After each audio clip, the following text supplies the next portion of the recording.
you, and let's pick it up right there. Governor Kemp is not against masks. He has gone around the state and suggested people wear them and worn one himself. He says, however, that you don't need a mandate to do the right thing. What's your response to that? Well, good morning, and thank you for having me. The entire this filing of a lawsuit is simply bizarre, quite frankly. Savannah, Mayor Johnson instituted their mask order at the 1st of July.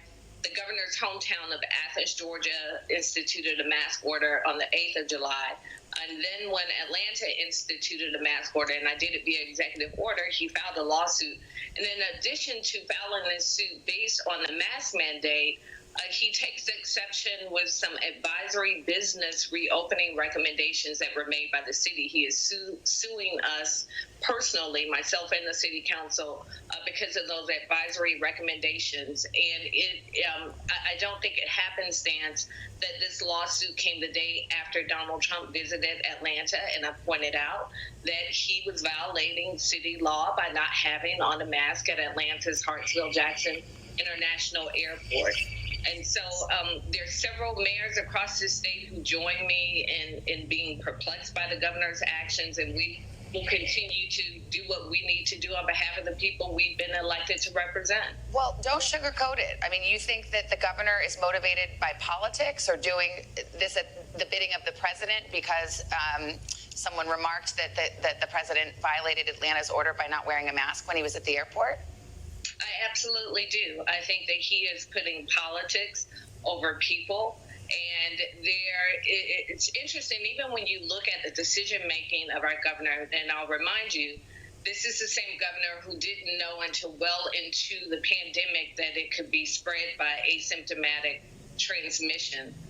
He didn't go to Emory for guidance. He didn't go to the CDC for guidance. He went to Augusta University, which I'm sure is a fine university in our state, but it's certainly not Emory University or the CDC in terms of its expertise with infectious disease control. So he was searching for an answer. He got it, and it's the same answer and the same playbook that we've seen come out of the White House. I should say we did ask Governor Kemp to be with us this morning. His office declined. Let me ask you this. You know, you yourself, Atlanta was late to the mask mandate. Savannah did it, I think, on July 1st. Other cities were earlier. So if it's important, how come it took so long? Well, I wanted to wait and see what would happen and if he would respond to Savannah's mandate.